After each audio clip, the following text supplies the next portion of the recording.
Hi, everyone. Welcome to our webinar today. The topic for today's webinar is Energy Storage Policy Best Practices from New England. This webinar is jointly presented by Clean Energy Group and the Clean Energy States Alliance. Before we get started, I'd like to go over a few quick webinar logistics. All of our attendees are in listen-only mode. You have a couple of options to join the audio portion of the webinar. You can call in via telephone, or you can connect using your computer, mic, and speakers. If you'd like to minimize the webinar console so that you can view the presentation full screen, you can click on the orange arrow that you see circled there.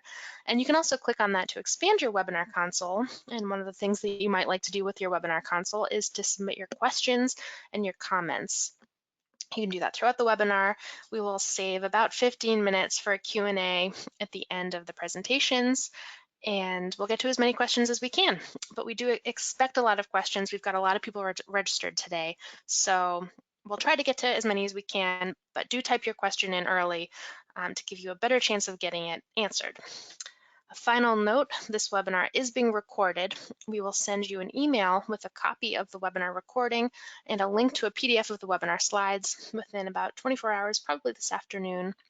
And we'll also post all of those webinar materials on our website, cleanegroup.org/webinars. That's a good URL to know because it's also where we post all of our upcoming webinars in addition to all of our webinar archives. So with that, I'm now going to pass it over to our moderator for today's webinar, Shelley Robbins. Shelley is a project director at Clean Energy Group, and she is going to get us started today. Thank you, Samantha. As Sam mentioned, this webinar is presented in part by Clean Energy Group. Clean Energy Group is a national nonprofit based in Montpelier, Vermont, and we're funded primarily by private foundations, many of which you can see in this slide. One of CEG's projects is the Resilient Power Project, which was started 8 years ago after Superstorm Sandy, with the goal of enabling access to resilient solar plus storage for under-resourced communities. This is a reflection of the fact that low-income communities and communities of color are typically the most impacted after severe weather events and outages. Through this work, we put out a variety of resources, including reports and webinars like this one. We also provide technical support for project deployment. All of those resources and much more can be found on our website at resilient-power.org. This webinar is also sponsored by CEG's sister organization, the Clean Energy States Alliance, or CESA. CESA is a nonprofit membership organization of state agencies that manage clean energy funds all around the country. You can see the logos of our members here. CESA supports state energy agencies in the development of clean energy policy, programs, and project development, including around state energy storage initiatives. You can learn more about CESA and our members at cesa.org. On today's webinar, we will be discussing the findings of a new report produced by Clean Energy Group and the Clean Energy States Alliance, Energy Storage Policy Best Practices from New England, 10 lessons from 6 states. You can find this report on the CEG and CESA websites and at the web address on your screen. We have 2 presenters with us today. First is report author Todd Olinsky-Paul. Todd is Senior Project Director at Clean Energy Group and the Clean Energy States Alliance. Todd directs the Energy Storage Technology Advancement Partnership, or STAP, a federal, state, funding and information sharing project that aims to accelerate the deployment of electrical energy storage technologies in the United States. Todd also works on battery storage policy and program development at the state level, with a focus on distributed storage and virtual power plants. And next, we'll be hearing from Sean Burke from the Northeast Clean Energy Council, also known as NECEC. Sean works on NECEC's policy team on a wide range of issues. Prior to joining NECEC, Sean was the Senior Policy Analyst at Power Options, where he advocated on members' behalf at the regulatory and legislative level. Sean has also interned for Senator Elizabeth Warren in constituent services. Sean holds a bachelor's degree in government from St. Lawrence University. After we hear from Todd and Sean, we'll open it up for an audience Q&A. So as Samantha mentioned earlier, please do type your questions in when you think of them, and we will get to as many of them as we can. And with that, I'm going to pass it over to Todd for his presentation. Thank you, Shelley, and thank you, Samantha. I hope everybody can hear me okay. Somebody will tell me undoubtedly if you can't. I'm Todd Olinsky-Paul from CISA and CEG, and I am here to discuss, as Shelley said, findings from our new report on energy storage policy best practices from New England. The report is available on our website, and obviously I won't be going through every point today, so I encourage you, if you're interested, to download it and take a look at your leisure. It is intended to provide state policymakers and regulators with principles and lessons learned from work that we have done in New England with partners, including the state energy agencies, but also other NGOs and other partners in the region. We are not prescribing a particular suite of energy storage policies to other states. Every state is going to have to decide on those policies for themselves, but we are providing some recommendations for other states to consider. And as Shelley and Samantha noted, I'm joined today by Sean Burke from NECEC, who will present directly following my presentation. I asked him to join me because I wanted to get some industry perspective on policies and regulatory issues at the state level. It's really important. States can do many things to try to improve markets, to try to incentivize technologies and engaging goal setting and targets and so forth. But if it doesn't result in markets developing, then it's really of limited utility, ultimately. So it's important to get that industry perspective. Before I begin, I wanted to issue a brief disclaimer. One size does not fit all. Every state has unique structures, regulatory structures, markets, circumstances, goals, etc. And so even states within the same market frame, for example, the New England states, which are all in ISO New England, wholesale markets, can't simply adopt wholesale the policies and programs of a neighboring state. But it's worth looking at them, and best practices are starting to emerge.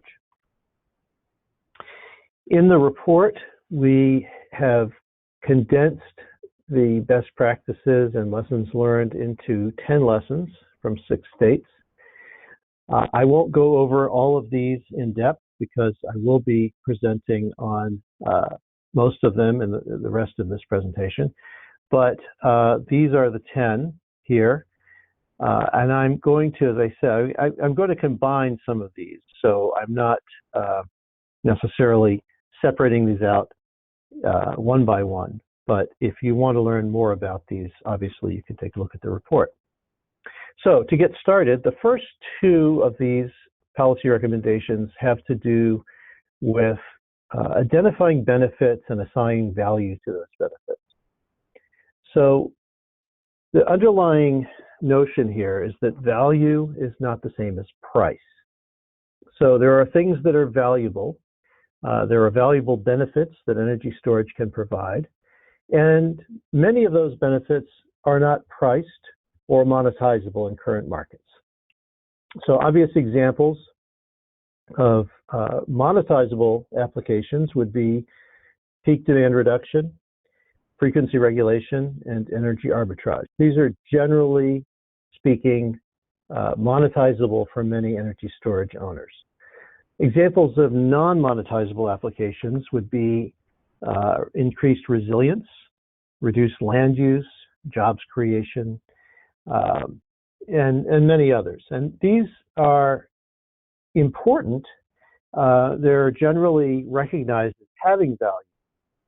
But they are often not monetizable in markets, and they're often not priced as a result. So it's important for policymakers to assign real value, dollar values, to the benefits of energy storage that they're trying to support and promote, even if markets for those benefits are absent or undeveloped, and even if it's not entirely clear how those benefits might be priced in a market.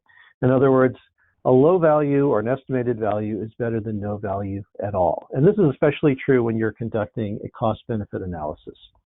So you see here the results of 5 different cost-benefit analyses of distributed energy storage. This was conducted by the Connecticut Green Bank. It's been incorporated into a new statewide electric storage program that came out just about a month ago in Connecticut. And in this, you can see that the different tests resulted in different numbers in terms of cost-benefit number. Storage broke even on one test and came out positive in the other 4. And the reason is that these tests, which are commonly used by states in assessing the cost effectiveness of technologies, the different tests include different kinds of benefits. Some include more social benefits, some include less, some include more utility benefits, others focus on ratepayer benefits, customer benefits, and so forth. So depending on which test your state uses, you're going to come out with a different result. And then even within the same test, different states allow or disallow different types of benefits. So it's important to understand that when you do a cost-benefit analysis, the costs are generally easy to assess. The installed cost of energy storage, administrative costs of running a program, an incentive program, or something of that sort is fairly easy to agree upon. What's not so straightforward is to agree upon which benefits count and what the monetary value of each of those benefits might be. In order to fairly assess the cost and benefit of a technology, you have to include as many benefits as you can. Otherwise, you're looking at all the costs in just one fraction of the benefits. So this is an important point. And I just wanted to also note that on the test on the far right that's circled in red, that's the RIM test, so-called RIM test. The positive score on that indicates there is no cost shifting from storage customers to non-storage customers. And that's an important point for Connecticut and likely for other states as well. Now, I talked about non-monetizable benefits. Some of these are going to fall into the category of non-energy benefits. And again, these are real benefits that have real value, but which storage owners cannot readily monetize. So, for example, number 1 here, and we hired a consultant a few years back to assess and analyze these benefits and apply values, and these values are in the state of Massachusetts for each of these. So taking the first one, for example, avoided power outages. If you can use battery storage to help avoid outages on the grid and all of the costs that come along with those outages for families and businesses, generators and electric distribution companies, that has a value. In this case, the value that our consultant came up with was $1.72 per kilowatt hour for residential customers and $15.64 per kilowatt hour for commercial and industrial customers of avoided power outages. Now, I'm not going to go through all of these, but some of these are quite a high value. If you look at number 7 at the bottom of the list, reduce land use for power plants. If you use more storage, more battery storage to supply peaking capacity, for example, you need fewer fossil fuel peaker plants. Fossil fuel peaker plants are typically located in urban areas close to load. The land in urban areas is quite valuable. So if you can avoid using that land for a peaker plant and use it instead for other purposes, you can save on land use. Because batteries are often distributed storage is typically behind customer meters. It occupies land that's already been used. It's already being used. And so in Massachusetts, for example, the value of that avoided land use is, well, it's in acres here, so it's almost 12.5 acres per megawatt of land that's used for peaker plants. And you could then look at the value of the land and figure out what the dollar value of that would be.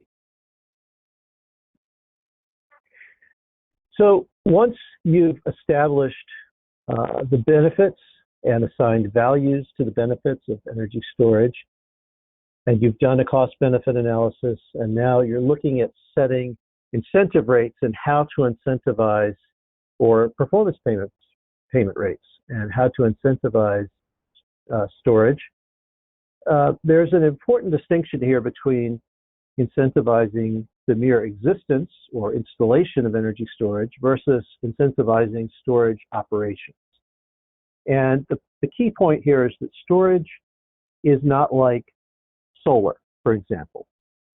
Solar energy, solar PV generation, you know what you're going to get when you install it. It basically has a single purpose. It generates electricity when the sun is shining. And so if you're installing solar and you're installing it correctly, you can assume that that's what it's going to do. Storage is different in that it's a multi-use tool. It can act as a load, it can act as a generator, it can be dispatched at various times during the day, it can be held in reserve to provide backup power, it can provide power for various uses on the grid, or it can provide power behind the meter for the customer or in a microgrid. So a single battery can do lots of different things. And so if you incentivize the installation of storage, but you don't look at how it's going to be used, you might not get the result you're looking for. And the example here is from California. The California SGIP program is the largest and best established and best funded energy storage incentive program in the country. It's been going for many years. And initially, it simply incentivized customers to install energy storage. And it didn't tell them how that energy storage was to be used, when it was to be charged, when it was to be discharged. And the result, when they took a look at it, was that people were using that storage in a way that did not improve emissions, greenhouse gas emissions in the state. In fact, it was being used in a way that worsened greenhouse gas emissions because people were charging their storage during peak emissions periods and then discharging it during low emissions periods. And they were doing that because that made sense economically. And it made sense economically because there was nothing in the incentive structure that would have incented them to do otherwise. After the recognition of this fact, California solved this problem by making half of the battery incentive contingent on batteries charging and discharging at the right times. And then you could look at the before and after chart here. Before the change in the incentive structure, the battery charge and discharge pattern here is completely out of sync with the emissions pattern. And then after changing the incentive, they are much better aligned. And so if you look at the results without emissions co-optimization, there's a lot of red in the chart that indicates that emissions were getting worse. With emissions co-optimization, it's a lot of green, indicating that batteries were now supporting the state's efforts to reduce emissions rather than working contrary to those goals. I introduced the idea of setting goals like emission standards. And in fact, most states already have in many cases, more than one clean energy goal. And these can look like different things. They could look like grid modernization goals, emissions reductions targets, RPSs, renewable portfolio standards, or renewable energy standards, 100% clean energy targets, etc. Now, not every state is going to adopt an energy storage procurement target the way that some states have, California, Massachusetts, New York, New Jersey, Connecticut, etc. But most states have some other kind of clean energy goal or target. And so storage incentives should support those established clean energy targets and whatever social benefit or environmental benefit or grid modernization benefit that the state is trying to achieve. In order to do this, you can add storage to existing programs. You don't have to stand up a brand new energy storage standard or program, incentive program, and find a new budget for it. Money is often tight, and most states have existing programs to which storage can be added as an eligible technology. So, for example, Massachusetts added storage to its existing solar incentive. There's now a solar program that has a storage adder in Massachusetts. So if you are installing solar and you also install storage with it, then you get extra incentive to do so. Storage has been added to energy efficiency programs through the Connected Solutions program in Massachusetts, Rhode Island, Connecticut. It's now being developed in Maine. And storage has been added to demand response programs in Vermont and New Hampshire, for example. Storage has been made an eligible technology in state renewable portfolio standards. Here in New England, we have that occurring in Maine and in Vermont. And as an example, Vermont added energy storage as a qualifying resource for its renewable portfolio Tier 3 program, which is designed to reduce customer fossil fuel consumption behind the meter. And as a result of this and other efforts, battery storage now accounts for 7% of the state's Tier 3 RPS portfolio. And Green Mountain Power, the state's largest utility, has placed more than 3,000 batteries behind residential customer meters and calls on those to reduce regional peak demand and lower costs for ratepayers.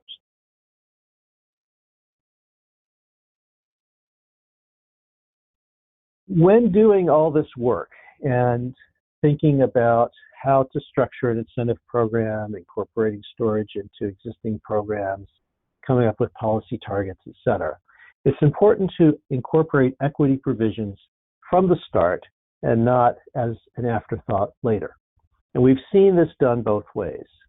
It really does work better, and it really is more ethical to incorporate equity provisions from the start. And what that means is writing into policy and programs real, tangible provisions that will help low-income and underserved communities to access these programs and to access the benefits of energy storage.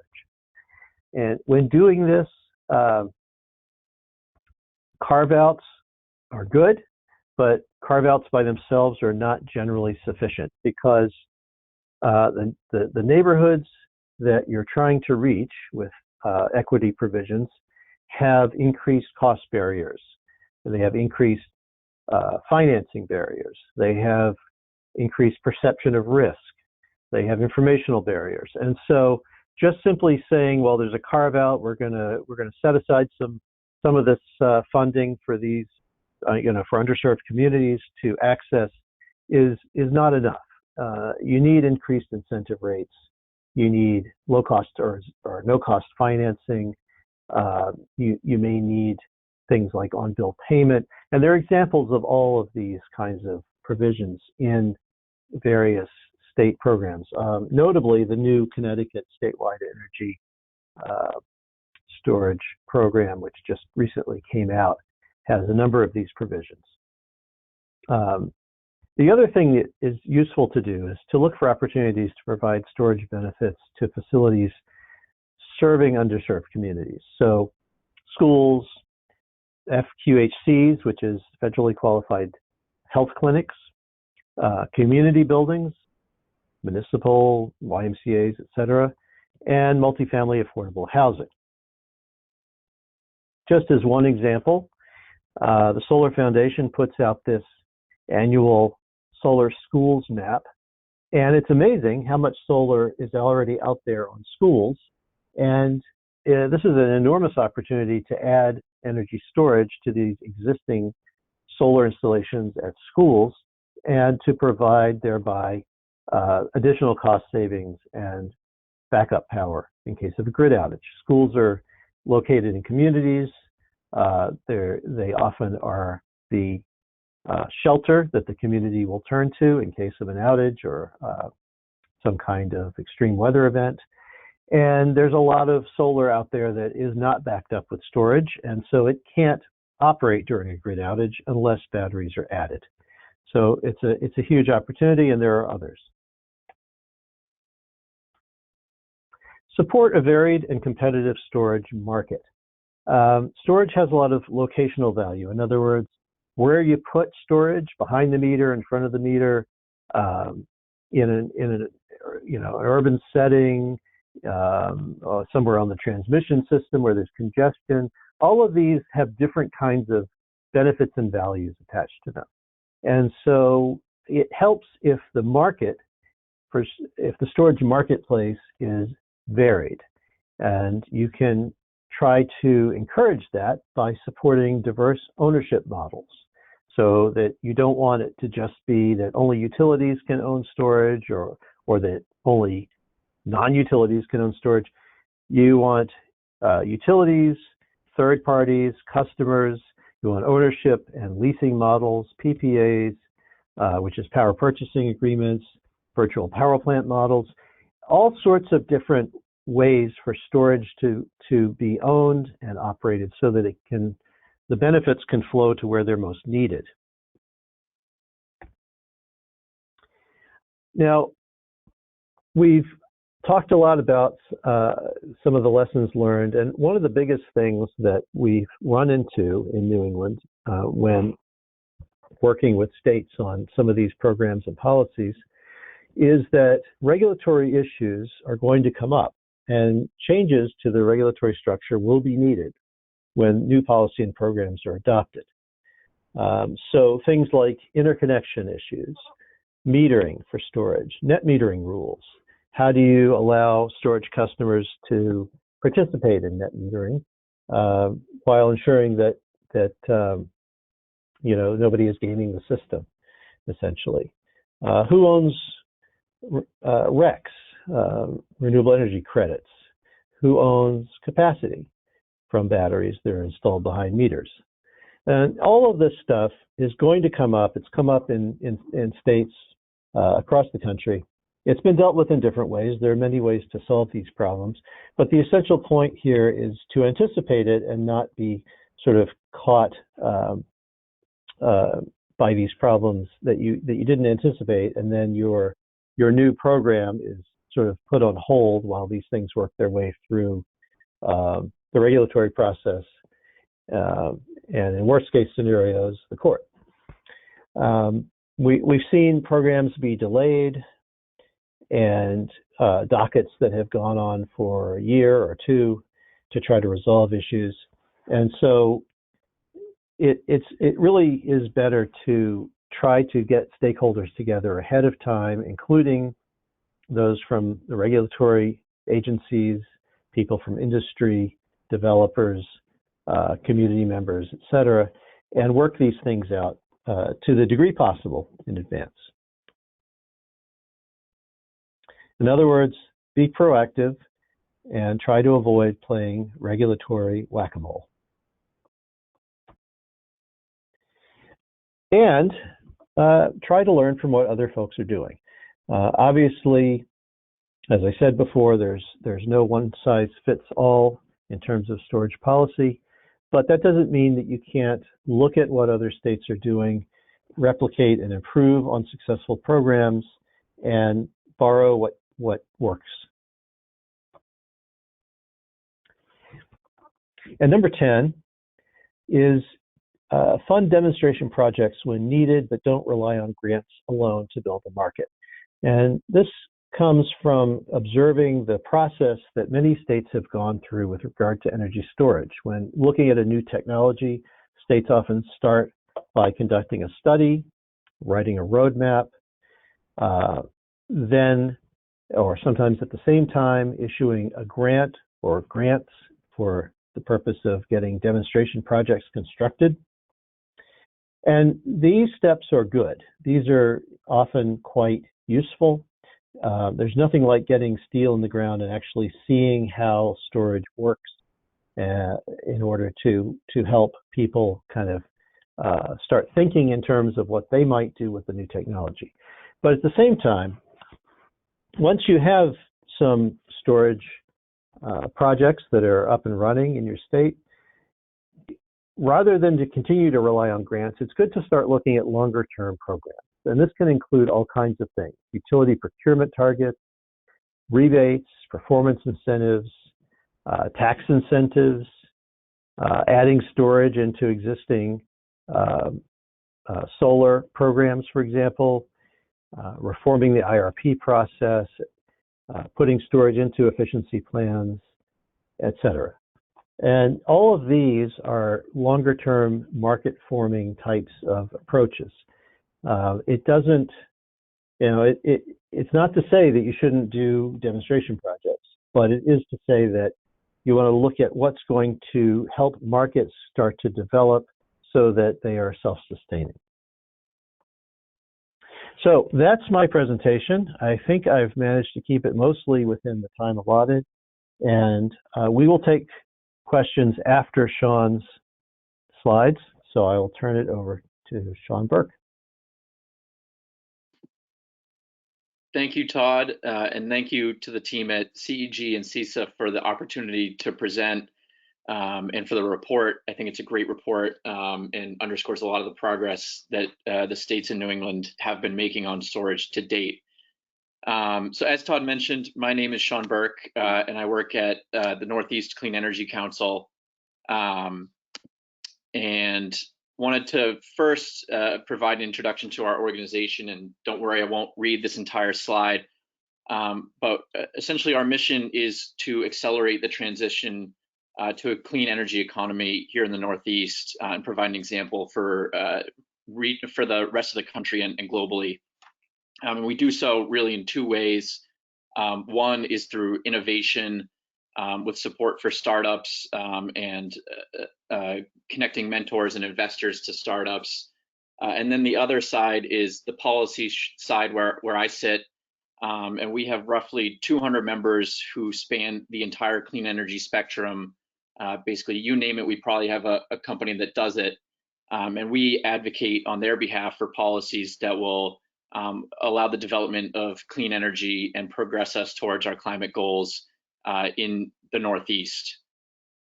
And so Todd asked me to be here today to speak to the developer needs and what will drive market development with regards to energy storage in a state. And so these are the 5 topics that I plan to talk about today. Commitment from the state to the industry, a clear value proposition, certainty about the path forward, the removal of emerging and existing barriers, and then wholesale market considerations.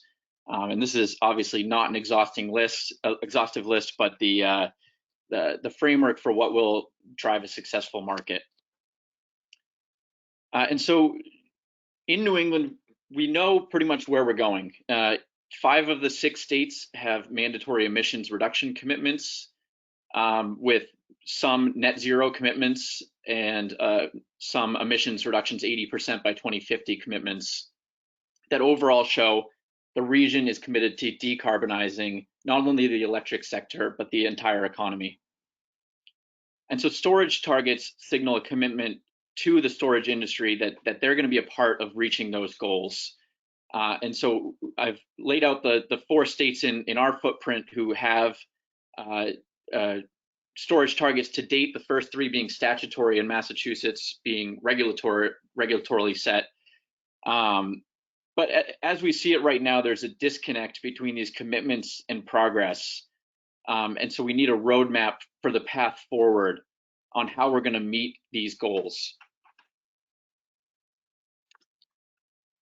And that's where my terrible pun here to get with the storage program comes in. Targets alone aren't sufficient to drive development of the industry in a state. And developing a storage program provides a clear signal to the industry that that state wants a storage market to develop, and if designed correctly, will foster a cost-effective market in that state. And obviously, there are many types of programs a state can choose from. Again, not an exhaustive list, but some of the options that New England states have chosen to date, including the standalone storage program that Todd mentioned earlier that was just adopted in Connecticut. Many of our states have incorporated energy storage into the efficiency programs through the Connected Solutions program that's become a model around the region. Certain states have incorporated it into renewable programs, like Massachusetts SMART program, which provides an adder and actually requires storage for solar projects greater than 500 kilowatts. And then there are standalone procurements, which Connecticut was just authorized to conduct in the most recent storage legislation passed earlier this year. And when designing a program, it's really important for the industry to know what you want. And borrowing from the Spice Girls here, tell me what you really, really want. What are the goals of the program, and what do you want storage to provide?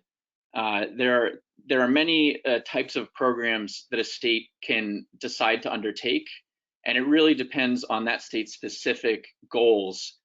And so, an emissions reductions program is different from a renewable integration program, different from a reliability and grid services program. To take the Connecticut program that was just adopted as an example, that's a grid is a grid services program first and foremost.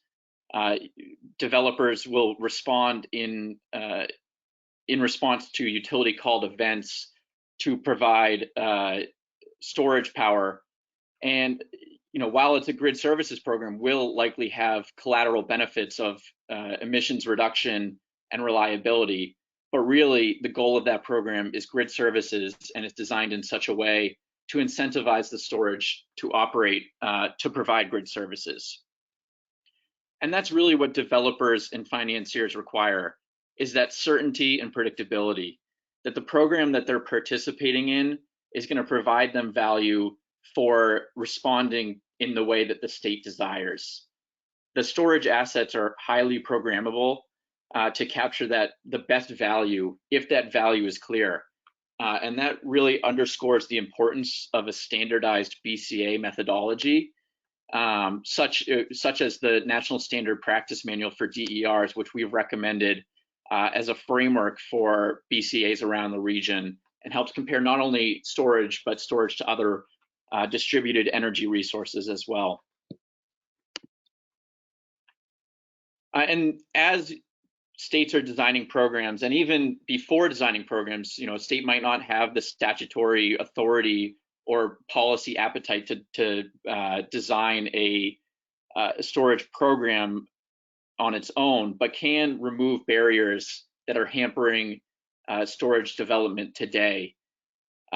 Taking a few examples here, rate design has emerged as a barrier for front-of-the-meter storage in at least two markets in New England, Connecticut and Maine, where there are burdensome demand charges, even non-coincident peak demand charges, that disincentivizes front-of-the-meter storage from providing grid services at the wholesale level because of these distribution charges. And Connecticut is in the process of designing non-demand rate classes for front-of-the-meter storage that should help to alleviate these concerns. And so it underscores that as we're developing programs, there might be barriers that had not been known yet, but arise as those programs are being developed.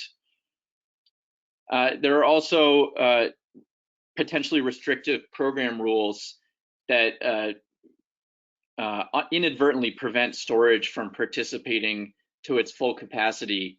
As Todd mentioned, storage and net metering, and how is the interplay between the net metering resources and storage? And Massachusetts and Maine have both addressed this issue, where it was unclear whether storage could be paired with net metering or if that would make the net metering resource ineligible.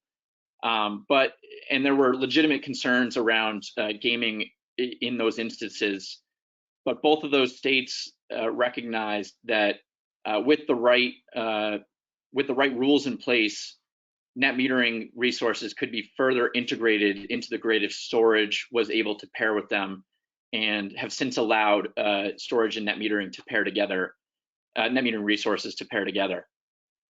And then interconnection is an emerging barrier that we've found across the region, but that has gotten the most attention in Massachusetts, with a whole host of dockets opened at the Department of Public Utilities, largely related to solar to date. But as solar and storage pair together, will begin likely impacting storage more as well.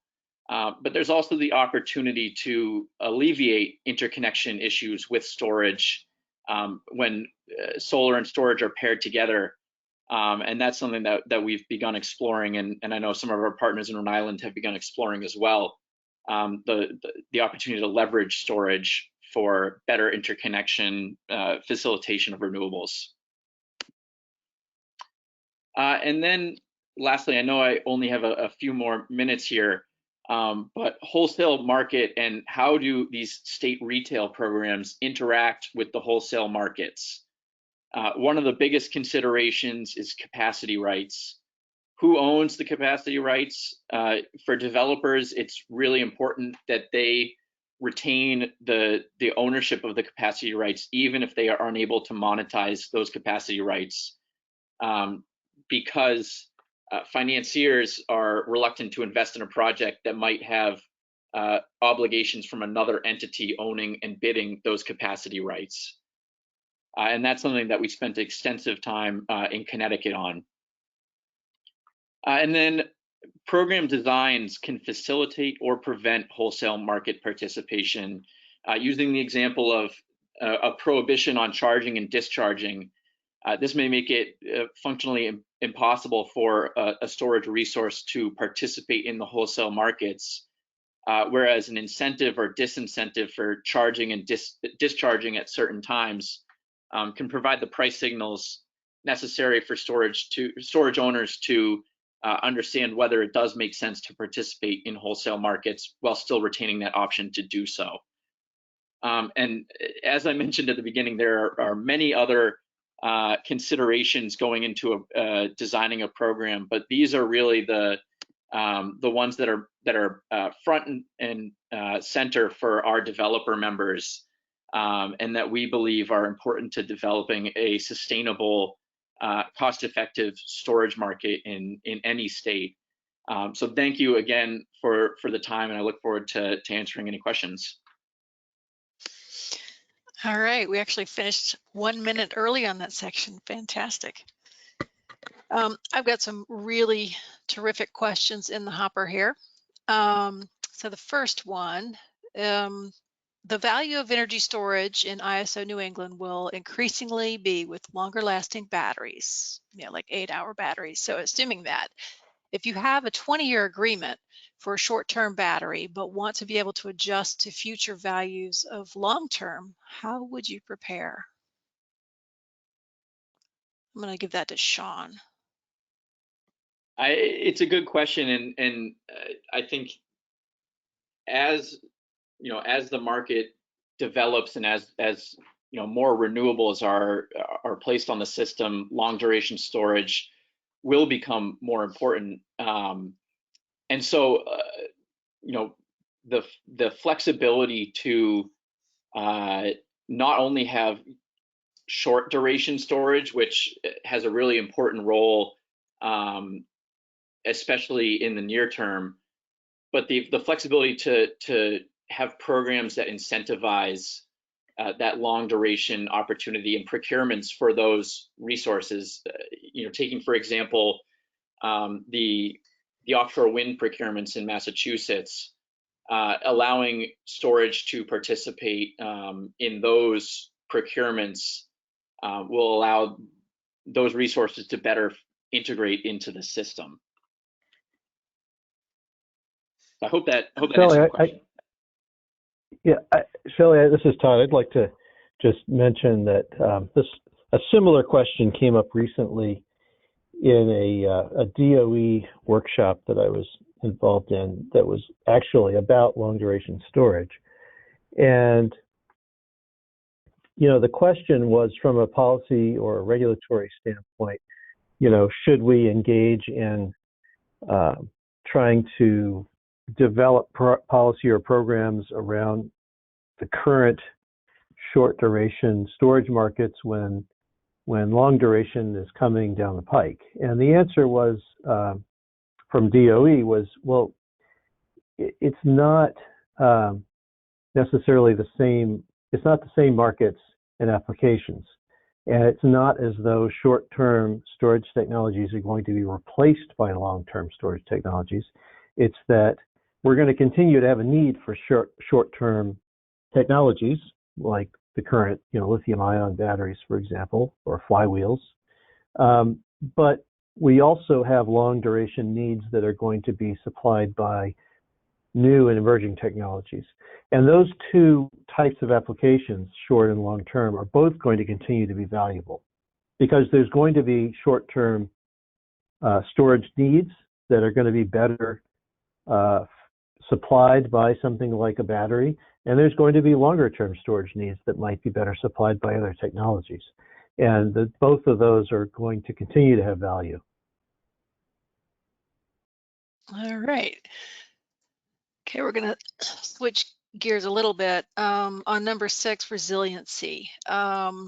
Resiliency will become a massive value and revenue stream. Just taking a look at Texas. How should we incorporate it now? I'll toss that to either one of you.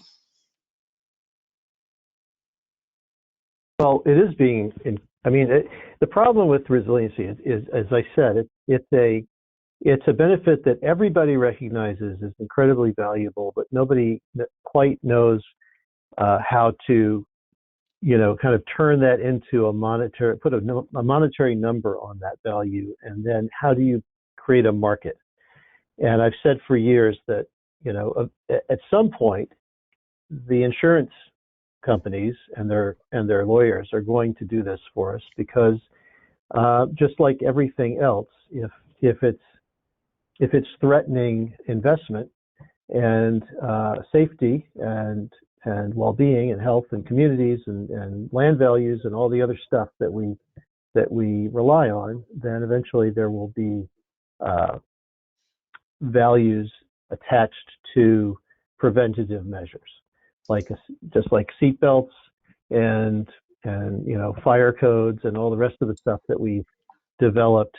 Insurance companies will sooner or later say, if you want to build somewhere near the coast and you don't have backup power to carry you through a disruptive storm, then you're going to have to pay more for your insurance policy because your business is going to suffer. And so I think that's kind of an unfortunate fact. But meanwhile, what can we do? We can start to use the technologies that we have to their fullest potential, and I don't think we're anywhere close to that yet. We have, solar and storage is a great resilience technology. It's clean. It doesn't just sit there like a diesel generator being a sunk cost and not providing value when the grid is up and running. When the grid is up and running, you can use your solar and storage system to create energy cost savings and revenues through all sorts of these market programs we've been discussing and incentive programs and demand charge management. You can do all of that to generate value under normal operating conditions. And then when there's a storm or a fire or the grid goes down for some reason, then you have backup power. And that's a message that we at CEG have been putting out for, since Superstorm Sandy, really, the inception of the Resilient Power Program. I don't know, Sean, if you want to jump in with anything, but I will step back for a minute. Yeah. I'll just add a couple of points. First is, resilience, as Todd said, is really, it depends on what you're what you mean by resilience. It has, 1,000 different meanings to everybody. But the Connecticut program gave special consideration to what they called grid edge customers, or customers that have traditionally experienced a higher number of outage hours than the average customer in the state. And so giving those customers the added incentive to add storage was a way to really prioritize resilience for those customers.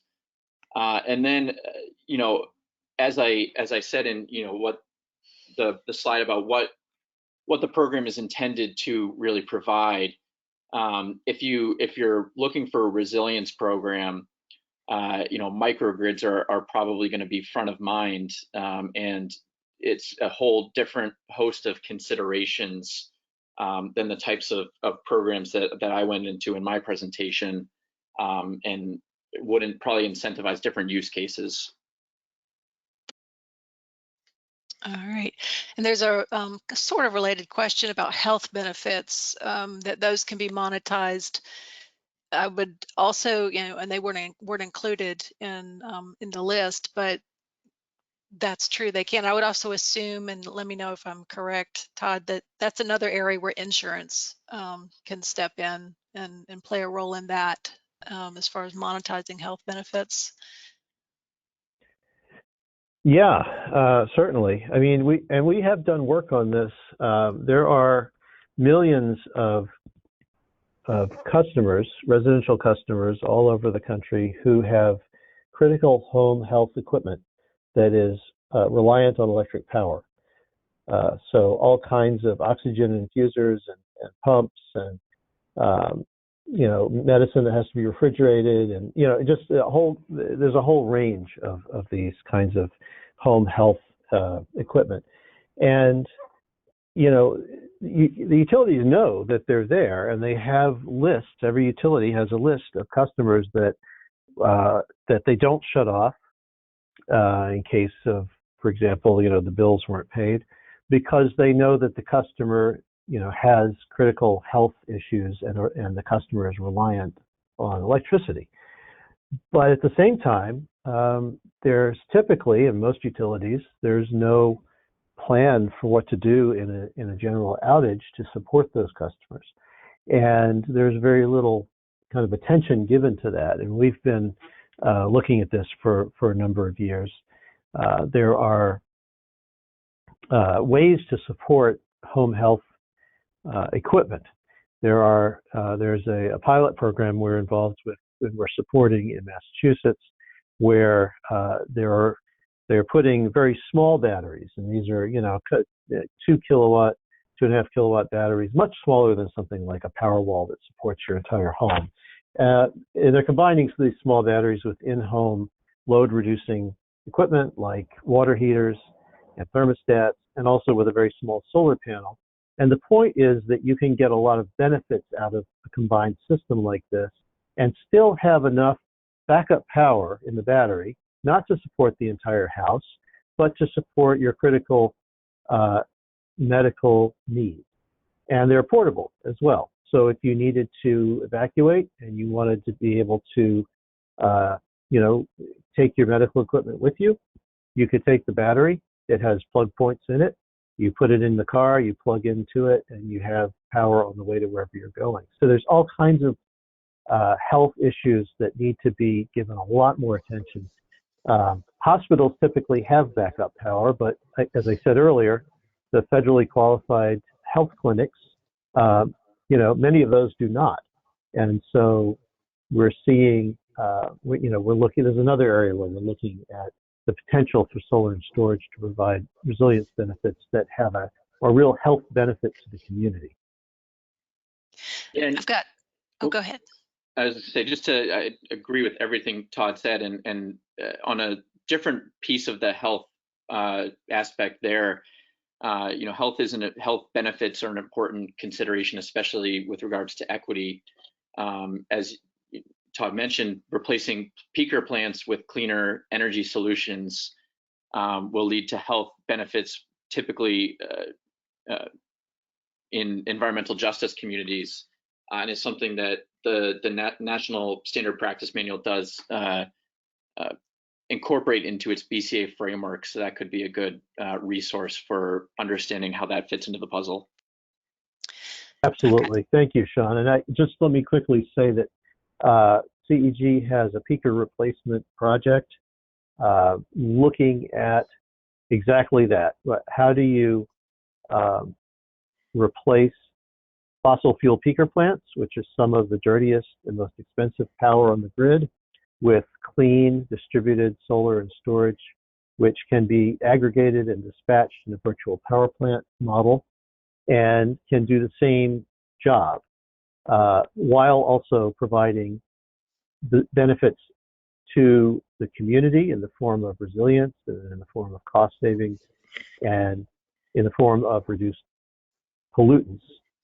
And as you said, Sean, that there is an enormous equity issue here because those peakers are often in underserved communities, and they do emit pollutants that have a local impact. You see it in things like asthma rate. You see it in difficulty in recovering from COVID infection, for example. And there have been articles and studies on this. All right, I've got two good ones, and these might need to be our last questions, looking at the time, but they're both about municipalities. What resources are you aware of for municipalities that need to develop suitable zoning for large-scale battery energy storage systems? And then what can municipalities do to improve uptake? So either one of you that wants to answer that one, what are you seeing? I can start with Sean, you want to try that one? Yeah, I can start with the second question. What can municipalities do to improve uptake? I think making it the permitting process as smooth as possible for developers. And apologize, landscaping outside. I'm gonna move for a sec. Making the permitting process as smooth as possible is really important for residential, especially storage applications. Just really looking at the existing municipal codes and the like that are could potentially hamper storage development, ensuring that they're modified to allow it, within the reasonable level. I guess one example is in Massachusetts. There was an issue with the fire code that at one point essentially prohibited all storage development in the state for residential storage, but was eventually revised and is now allowing for residential customers to uptake storage. So really, municipalities can use those permitting and zoning requirements to encourage development.